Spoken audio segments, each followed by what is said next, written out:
നല്ല പാല് പോലത്തെ നിലാവ്, തണുത്ത കാറ്റ്, ഐശ്വര്യമുള്ള രാത്രി. ഇങ്ങനെ നടക്കുന്ന എനിക്കൊരു സുഖ. പെണ്ണ് കെട്ടുന്നത് വരെ നിനക്ക് അങ്ങനെയൊക്കെ തോന്നും. എനിക്കാണെങ്കിൽ ഈ നൈറ്റ് വീറ്റ് എന്ന് കേട്ടാ കല്യ. പുറത്തിങ്ങനെ നിലാവ് പെയ്യുമ്പോ വീട്ടിനകത്ത് എനിക്ക് എന്റെ ആയുസോനും കെട്ടിപ്പിടിച്ചെടുക്കുമ്പോഴുള്ള സുഖം ഉണ്ടല്ലോ. ഓ എന്റെ പൊന്നുമോളെ. ആയിഷ അബ്ദുഖാന്റെ ഭാര്യയല്ലേ? ഭാര്യ മോളെന്നാ വിളിക്കുക? ഈ സ്നേഹമുള്ള ഭർത്താവിന് ഭാര്യ മോളാണെന്ന് തോന്നും, ചിലപ്പോ ഉമ്മാണെന്ന് തോന്നും. ഒരാളെ മടിയിൽ മറ്റൊരാൾ തല വെച്ചെടുക്കുന്ന സമയത്താണ് അങ്ങനെയൊക്കെ തോന്നുന്നത്. പിന്നെ പെണ്ണിന്റെ തനി സ്വരൂപം കാണിക്കുമ്പോ ഇവരീസാണെന്നും തോന്നും. ഇതൊക്കെ ഇപ്പൊ എന്നോട് പറഞ്ഞിട്ടുണ്ടാണ് കാര്യം. വയസ്സ് 19 ഒരു പെണ്ണിന്റെ മണം നീ അറിഞ്ഞിട്ടുണ്ടോ? 30? എനിക്ക് വയസ്സ് 32 കഴിഞ്ഞ്. 20ാമത്തെ വയസ്സ് മുതൽ ഞാൻ കല്യാണം സ്വപ്നം കണ്ടു തുടങ്ങിയതാ. എന്ത് ചെയ്യാം, അച്ഛനും അമ്മയ്ക്കും ആ വിചാരം വേണ്ടേ? ഇപ്പോഴും മോന്റെ വായിൽ മുലപ്പാല് മണക്കുന്നു എന്നാണ് നിന്റെ അമ്മയുടെ വിചാരം? അതല്ല അബ്ദുക്ക, ഞാൻ മരണം വരെ പെങ്ങന്മാരെ നോക്കണം. ഇപ്പൊ പെണ്ണ് കെട്ടിയ പെങ്ങന്മാരെ നോക്കുന്ന ആരാണെന്ന അമ്മയുടെ ചോദ്യം. കെട്ടിച്ചയച്ചു കഴിഞ്ഞാൽ പെങ്ങന്മാരെ കെട്ടിയോമാരെ നോക്കണം. ഞങ്ങളുടെ തറവാട്ടിൽ ഒരു പ്രത്യേക ചിട്ടയാ, പെണ്ണുങ്ങൾ അകത്തും ആണുങ്ങൾ പുറത്തും. അത് ശരി, പിന്നെ എങ്ങനെയാണ്?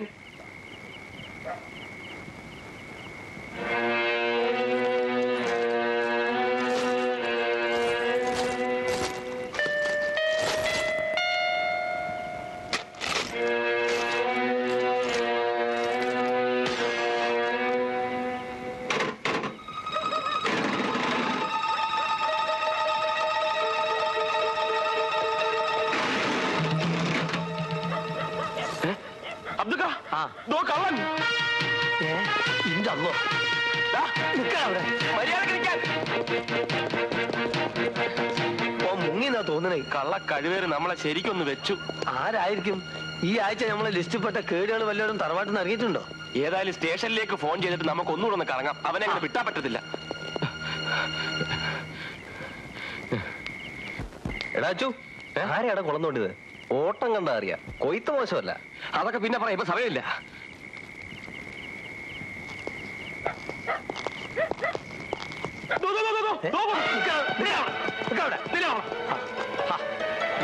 വടിവാള് വാസല്ലേ?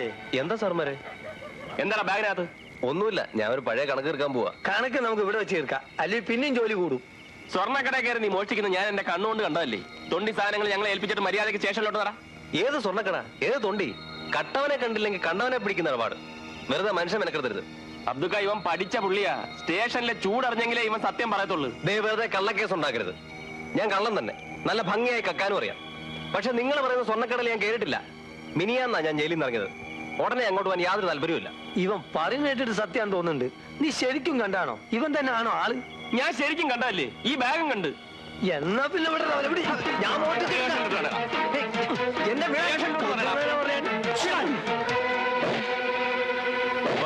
കണ്ട തൊണ്ടി കാണിച്ച് കള്ളക്കേസ് ഉണ്ടാക്കി അരിഞ്ഞു കളയും ഞാൻ.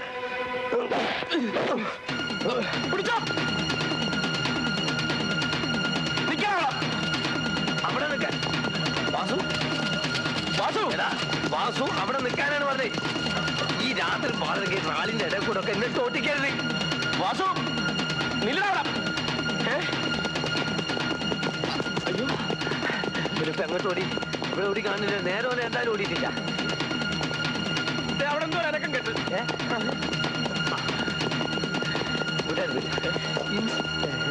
എനിക്ക് തോന്നിയതാണ് അതാ പുതിയ. ഇവനിത് എവിടെ പോയി? എന്താണ് അവൻ ഈ ഏരിയയിൽ തന്നെ കാണും. നമുക്ക് എത്രയും പെട്ടെന്ന് സ്റ്റേഷനിൽ വിവരം അറിയിക്കാം. ബാക്കിയുള്ള പോലീസുകാരോട് വന്നോട്ടല്ലേ?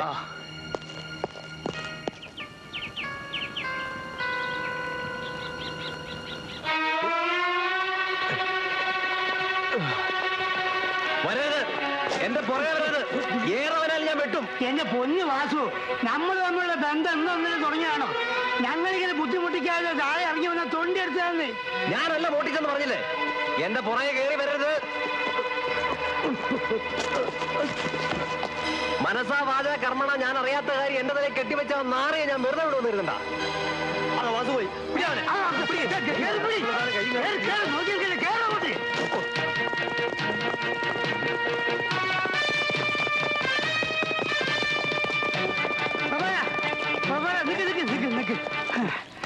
നമ്മളിങ്ങനെ ഒരുമിച്ച് ഓടാതെ രണ്ടുമൂന്ന് ഗ്രൂപ്പായിട്ട് അവൾ കവർ ചെയ്യുന്നു. എന്നാലേ അവന് പിടിക്കാൻ പറ്റുള്ളൂ. പ്രഭാര, നീ ഈ വഴിയെ പോ. അബ്ദു, നീ നാടും കൂടി ഇതിലിറങ്ങിപ്പോ. ഈ വെള്ളത്തിലേക്കോ? എന്താണ് എനിക്ക് വെള്ളത്തിൽ ഇറങ്ങാൻ പറ്റൂലേ? പോകാം, അതുകൊണ്ടല്ല. പിന്നെന്താണ്? ഈ വെള്ളത്തിൽ ആരും ഇറങ്ങി വെച്ചിരിക്കാനാ? അങ്ങോട്ട് വാ.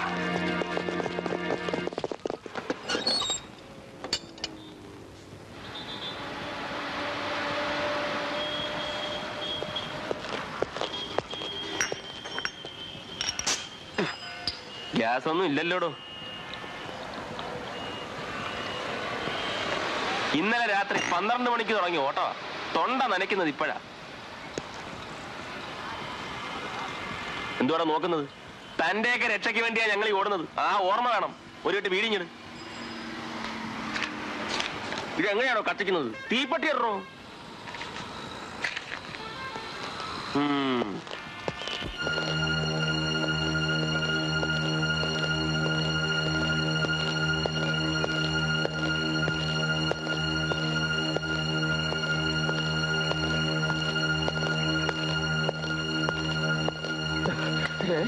ഭദ്രകാളിയാ നിന്നെ ഒറ്റയ്ക്ക് എന്റെ മുമ്പിൽ കൊണ്ടുവന്നത്. നിന്റെ ചോര കണ്ടിട്ട് ഇനിമേ കഴിയുള്ളൂ.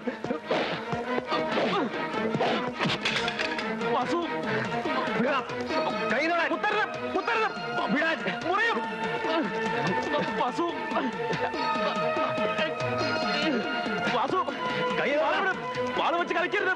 വിടാനാ പറഞ്ഞത്.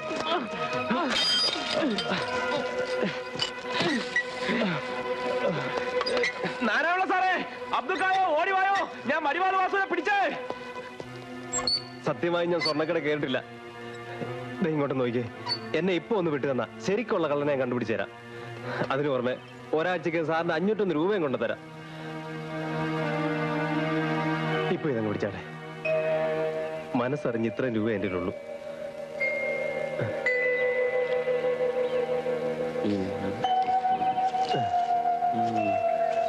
വാളുതാ.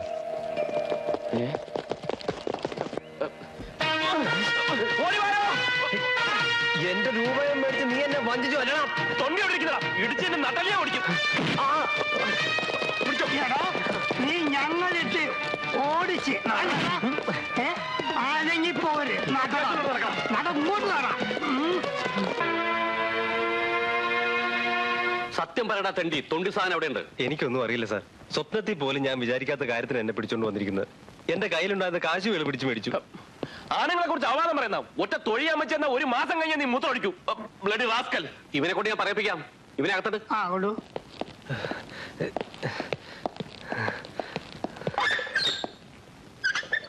എന്റെ പ്രഭാകര, ഇനി 2 ദിവസമുള്ളൂ ഞാനിവിടെ. റിട്ടയർമെന്റ് ആവുന്നതിന് മുമ്പ് എനിക്ക് ഇതിൽ പരൊരു സന്തോഷം പറയാനില്ല. സത്യം പറയല്ലേ സാർ, ആദ്യം അവനെ കണ്ടത് പ്രഭാകരന, പ്രതീക്ഷിക്കാതെ ജീവൻ പണയം വെച്ച് പിടിച്ചത് പ്രഭാകരന. Good, very good, keep it up. വടിവാള് കൊണ്ടുള്ള വെട്ടേറ്റ് ചാവുമെന്ന് കരുതിയതാ. എത്ര വീശാണ് അവൻ വീശിയത്. പ്രതീക്ഷിച്ചിട്ടില്ലല്ലോ. നിന്റെ ശരീരത്തിൽ ഒരു പോറൽ പോലും കാണാത്ത. പോറലൊക്കെ ഉണ്ട്, പക്ഷെ കാണിക്കാൻ പറ്റാത്ത സ്ഥലത്താണ് സാർ. ഓ സാരില്ല സാരില്ല.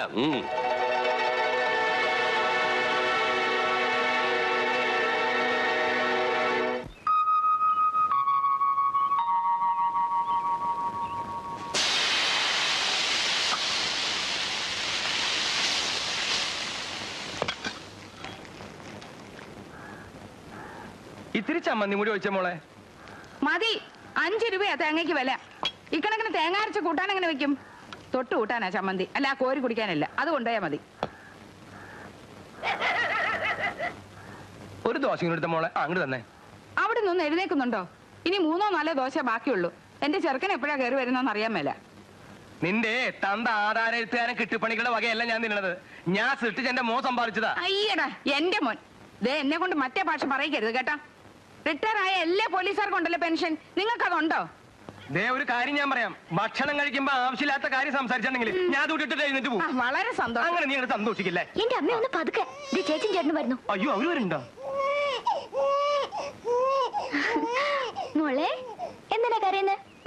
മോള് വല്ലാതെ ക്ഷീണിച്ചു പോയല്ലോ. എങ്ങനെ ക്ഷീണിക്കാതിരിക്കും? അതിന് വയറ് നിറച്ച് ലാക്ടോജൻ പോലും കൊടുക്കാൻ എനിക്ക് ശേഷിയില്ല. എന്ന് പറഞ്ഞ ഒരു ബിസ്ക്കറ്റ് കടയിൽ നിന്ന് കിട്ടുന്ന വരുമാനം കൊണ്ട് വേണം 3 പേരുടെ ചെലവ് ചെയ്യാൻ. കൊച്ചിനാണ് ഈ അസുഖം മാറിയിട്ട് സമയമില്ല. പ്രഭാകരൻ എവിടെ?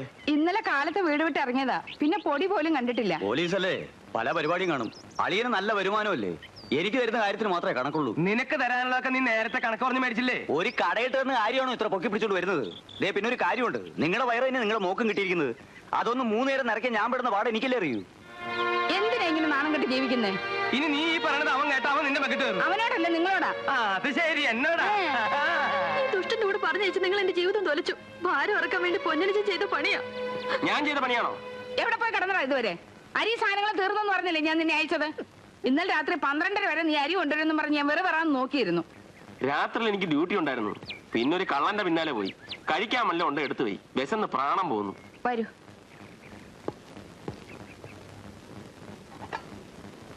അയ്യോ എടിലീലേ, എന്താമേ? ഇതിനകത്തിരുന്ന ദോശ എവിടെ? എനിക്കറിയില്ലമ്മേ. അത് ഞാൻ എടുത്തു തിന്നു. എന്റെ ദൈവമേ, ഈ മനുഷ്യന്റെ വയറ് എന്തുകൊണ്ടാ ഉണ്ടാക്കി വെച്ചിരിക്കുന്നേ? എന്റെ ചെറുക്കനെ ഞാൻ ഇനി എന്ത് കൊടുക്കും? സാരമില്ലമ്മേ, എന്റെ വിശപ്പ് പോയി. പ്രഭാര, മോളുടെ അരയിലെ കറുപ്പേട് കാണുമ്പോ ആളുകൾ അവളോട് ചോദിക്കുക, അമ്മാവും പൊന്നരഞ്ഞാണം മേടിച്ചെന്നില്ലേ മക്കളേന്ന്. പൊന്നരഞ്ഞാണം. ഈ വീട്ടിൽ 3 നേരം തീ പുകയുന്നത് കാണാൻ ഞാൻ പെടുന്ന പാട് എനിക്കേ അറിയൂ. സൗദാമനി പറഞ്ഞത് നേരാ. ആദ്യത്തെ കൊച്ചിന് അമ്മാവനെ അരിഞ്ഞാണം തീർത്തു കൊടുക്കേണ്ടത്. അതാ നമ്മുടെ കുടുംബത്തെ പതിവ്. എന്നിട്ട് നിന്റെ ആങ്ങളെ ഇവന് അരിഞ്ഞാണം തീർത്തു കൊടുത്തോ? നിങ്ങളൊന്നും മിണ്ടായിരിക്കുന്നുണ്ടോ? പെൺമക്കളുടെ കല്യാണം നടത്തണം, അവരുടെ ഭർത്താക്കന്മാർക്ക് ജോലി ഉണ്ടാക്കി കൊടുക്കണം, അവർക്ക് കൊച്ചുങ്ങൾ ഉണ്ടായാൽ ആഭരണങ്ങൾ ഉണ്ടാക്കി കൊടുക്കണം. ഞാനും അമ്മയുടെ വയറ്റിൽ തന്നെയല്ലേ പറഞ്ഞത്. എനിക്ക് വയസ്സ് 10-32 എന്റെ കല്യാണത്തെ പറ്റി അമ്മ ഇതിനായിട്ട് ചിന്തിച്ചിട്ടുണ്ടോ? അങ്ങനെ ചോദിക്കും മോനെ. നീ കല്യാണം കഴിച്ച് വേറെ താമസിക്കേ, ഞാൻ നിന്റെ കൂടെ വരാം. ഈ ഭദ്രകാളിയുടെ കൂടെയുള്ള പൊറുതി എനിക്ക് മതിയായി. എനിക്ക് ജീവിതം തന്നെ മതിയായി. എടാ മോനെ, നിന്റെ കല്യാണക്കാര്യം ഞാൻ ആലോചിക്കഞ്ഞിട്ടല്ല. നീയും കൂടെ കല്യാണം കഴിച്ച് പ്രാരാബ്ധക്കാരനായ പിന്നെ എങ്ങനെ ഇവളെ ഒരുത്തിന്റെ കൂടെ പറഞ്ഞു വിടും? ഭർത്താവ് ചൊവ്വല്ലെന്ന് കണ്ട ഭാര്യ പ്രസവിക്കേണ്ടെന്ന് വെക്കണം. മഹാഭാവി, എന്റെ ചെറുക്കനെ വെറുമേരോട് ഇറക്കി വിട്ടിട്ട് ഈ ഏമ്പക്കം വിടുന്ന കണ്ടില്ലേ? അയ്യടാ.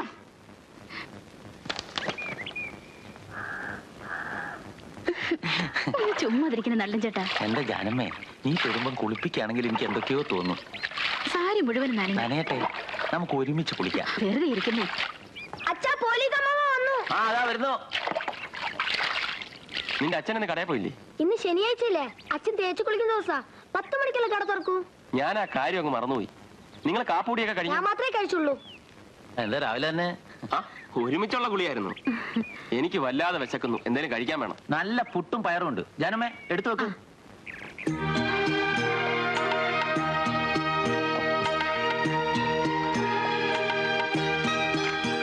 അല്ല, നീ വീട്ടിൽ നിന്നല്ലേ വരുന്നേ? അത് വീടാണോ? എനിക്ക് മടുത്തു നനഞ്ഞ. കടം വാങ്ങി ഞാൻ മുടിഞ്ഞു. ശമ്പളം വാങ്ങുന്ന ദിവസം സ്റ്റേഷനിലുള്ള ഒറ്റ പോലീസുകാരൻ എന്റെ മുഖത്ത് നോക്കത്തില്ല. ഞാൻ പിന്നെയും കടം ചോദിക്കുമെന്നാ അവരുടെ പേടി. സാരമില്ലടാ, എല്ലാം ശരിയാവും.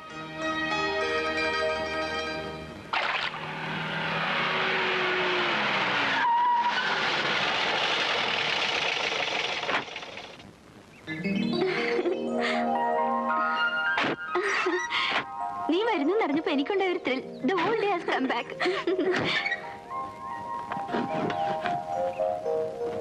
ഇതാ ഇത് 200. ഇനി 200 കൂടി തന്നാലേ കണക്ക് ശരിയാവും. 200 മതിയെന്നല്ലേ അവിടുന്ന് പുറപ്പെടുമ്പോ താൻ പറഞ്ഞത്? അത് 1 വേ. ഞാൻ കാലിയായിട്ട് തിരിച്ചു പോണ്ടേ?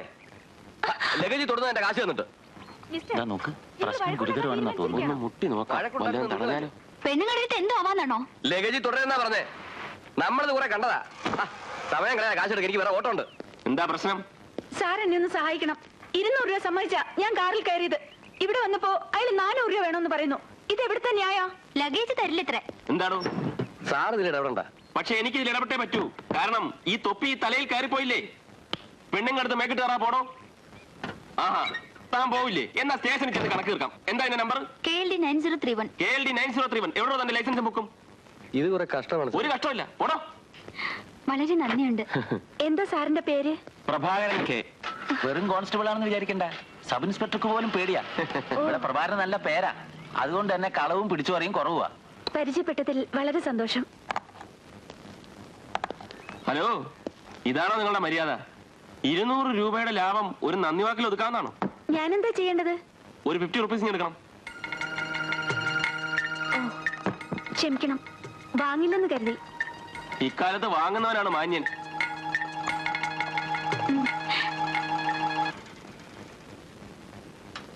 ആ പൈസ മേടിച്ച ഏതായാലും ശരിയായില്ല. തൽക്കാലം നീ ഇതങ്ങോട്ട് പിടിക്ക്. ഞാൻ തരാനുള്ള 2250 കുറയട്ടോ. ഇല്ലാത്ത കുറ്റം ഉണ്ടാക്കി നീ നകത്താക്കി. നിനക്ക് ഞാൻ വെച്ചിട്ടുണ്ട്. ആ, നീ എപ്പോ വന്നു? ശകലം മുമ്പേ. ആ നാറാവിള്ള ചേട്ടന് വേറെ ജോലിയൊന്നുമില്ല. രാവിലെ വന്ന വഴിക്ക് ബസ് സ്റ്റാൻഡിൽ നിന്ന് പിടിച്ചെന്നെ പോക്കി. സത്യം പറയടി, ഇന്ന് എത്ര പേരെ പോക്കറ്റ് അടിച്ചു? സത്യമോ ചേട്ടാ ഞാൻ പറഞ്ഞത്? ഒന്നും ചെയ്യാൻ സമയം കിട്ടിയില്ലെന്നേ. എന്താടി വിളിച്ചത്? കൊച്ചേട്ടനോ? എടീ, നിന്റെ ഈ കൊഞ്ചലും കൊച്ചേട്ടനും കൂടിയൊക്കെ എന്നെ പോലെ പ്രായമുള്ളവരടുത്ത് മതി. അവൻ കൊച്ചനാ, വെറുതെ ചീത്തയാക്കരുത് കേട്ടാ. ഞാൻ അവളെ ചോദ്യം ചെയ്യായിരുന്നു. ആ ചോദ്യം ചെയ്തൊക്കെ പിന്നെ നമുക്ക് വേറൊരു കാര്യം ആലോചിക്കാനുണ്ട്. ഇനി ഞാൻ പറഞ്ഞോട്ടെ സാർ. ആ. ഇനി നമുക്ക് വിഷയത്തിലേക്ക് കടക്കാം. നമ്മുടെ ബഹുമാനപ്പെട്ട കുര്യാക്കോ സാറ് ഈ വരുന്ന 23-ാം തീയതി ജോലിയിൽ നിന്ന് പിരിയാണ്.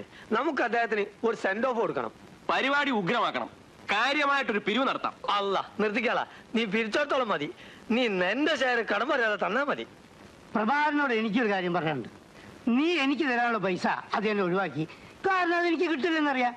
പക്ഷെ കുര്യാക്കോ സാറിന്റെ കാര്യം വലിയ കഷ്ടത്തിലാ. നീ അയാൾക്ക് കൊടുക്കാനുള്ള 135 രൂപ അയാൾ ഇവിടുന്ന് പോകുന്നതിന് മുമ്പ് കൊടുത്താൽ വലിയ ഉപകാരം. ഇതുപോലെ നമുക്ക് കിട്ടാനുള്ള റിട്ടയർമെന്റ് സമയത്തൊക്കെ ആയിരിക്കും കിട്ടുക. കടത്തിന്റെ കാര്യം പറയാനല്ല നമ്മൾ ഇവിടെ കൂടിയിരിക്കുന്നത്. കുര്യാക്കോ സാറിന്റെ സെൻഡ് ഓഫ് പരിപാടിയെ കുറിച്ച് ആലോചിക്കാനാണ്. പ്രിയപ്പെട്ട സുഹൃത്തുക്കളെ, കഴിഞ്ഞ 3 വർഷക്കാലം ഈ നാട്ടിൽ നിയമത്തിന്റെ പ്രകാശം പരത്തിയിരുന്ന ആ ദീപവിതാ പൊലിയുന്നു. ഇല്ല, പൊലിഞ്ഞിട്ടില്ല. നമ്മോട് വിട പറയുകയാണ്.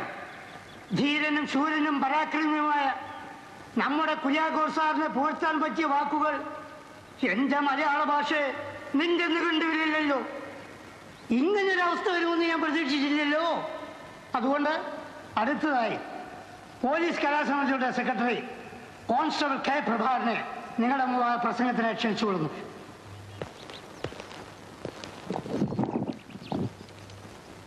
ബഹുമാനപ്പെട്ട കുര്യാക്കോ സാർ, അങ്ങിരുന്ന് ആ കസേരയിൽ ഇരിക്കാൻ കഴിവുള്ള അർഹതയുള്ള ഒരാൾ ഇനി ഉണ്ടാകുമോ സംശയമാണ്. ആ കസേരയിലേക്ക് നോക്കുമ്പോൾ ഇനി എനിക്കും എന്റെ സഹപ്രവർത്തകർക്കും പൊട്ടിക്കരയാതിരിക്കാൻ കഴിയുമോ? എനിക്ക് കൂടുതലൊന്നും പറയാൻ കഴിയുന്നില്ല. അടുത്തായി PC അബ്ദുള്ള പ്രസംഗിക്കും.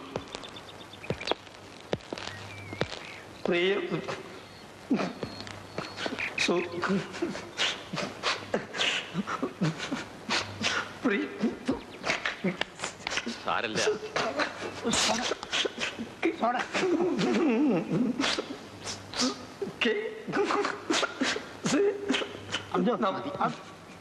നമസ്കാരം. അങ്ങോട്ടും കൂടി കടത്തിക്കോ. മറുപടി പ്രസംഗത്തിനായി നമ്മുടെ കുര്യാക്കോ സാറിനെ ക്ഷണിച്ചോളൂ.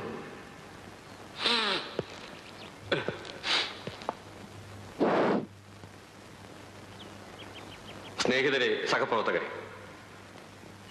ഇത്രയും വിപുലമായ ഈ യാത്രയപ്പിന് എങ്ങനെയാണ് നന്ദി പറയേണ്ടതെന്ന് എനിക്ക് അറിഞ്ഞുകൂടാ. എന്റെ സഹപ്രവർത്തകരെ വിട്ടുപിരിയുന്നതിൽ എനിക്ക് അങ്ങേയറ്റം സങ്കടമുണ്ട്. പക്ഷെ പോകാതിരിക്കാൻ പറ്റില്ലല്ലോ. ഏതായാലും ഈ ദുഃഖവളിയിൽ പ്രഭാകരന്റെ നേതൃത്വത്തിലുള്ള നമ്മുടെ കലാസമിതിയുടെ കലാപരിപാടികൾ കണ്ട് ആസ്വദിച്ച് അല്പമെങ്കിലും ആശ്വസിക്കും.